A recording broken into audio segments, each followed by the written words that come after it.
Yo, what's good? Got a quick trade recap. Didn't take anything today. Just didn't see anything that I really wanted to take. Let's go over it really quickly.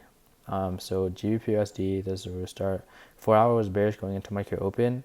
So looking for highs to get taken. At first, I was thinking like, yo, we might want to take out the London highs, but we ended up taking out the London lows and then started going like, what is it called? Going up. This was opposite to 4 hour bias. So didn't really want to take something like that. We just had a reversal off of this 4 hour low as well as this previous low. So, it's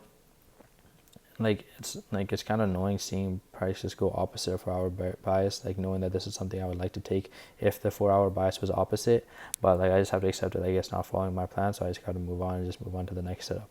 Even if I did, I would probably want to see these fair value gaps get inverse and then see a retracement, but nothing happened. So yep, GBP/JPY 4 hour was bearish going into market open. So with this, I was really thinking like, yo, we could just take out the London high and then target the London low for a pretty like shorter term trade.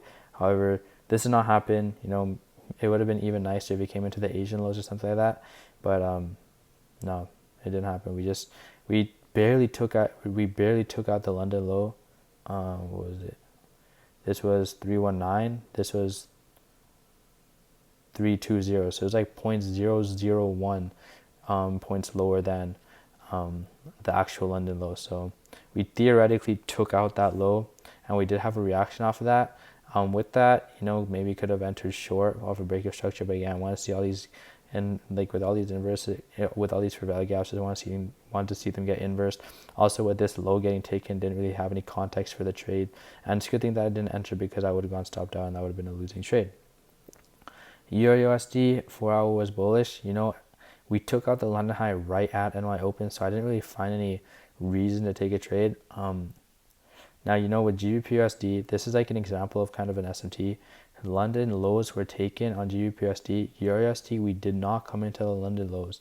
So this would have honestly been really good. Like I would have liked to take this, but because we took out the London high, I didn't really want to, because that was like the only kind of high we had during the London session. So I kind of wanted to have that high intact in order to take a trade to the upside. So that's kind of why I didn't enter, but I was aware, we did form an SMT, a bullish SMT for the EUR/USD, as we did not actually take out the absolute low. So this is showing bullish confirmation, but because I mean, it's really nice with the 4 hour being bearish on this one, so that just shows GBPUSD didn't work out.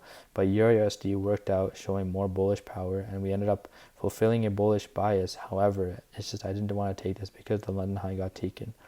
And I didn't really have any proper targets, so that's kind of why I didn't enter. Otherwise, it would have looked pretty good, but because of that, I didn't take a trade. So yeah, kind of annoyed, but it's just small things didn't end up working out today, and that's kind of why I just sat out for the most part. But I have to just stick to my plan. I have to reward myself if I follow my plan, rather than I have to reward myself for following my plan rather than reward myself for taking a trade and winning. So that's kind of the main focus. But yeah, I'll just see you tomorrow. Goodbye.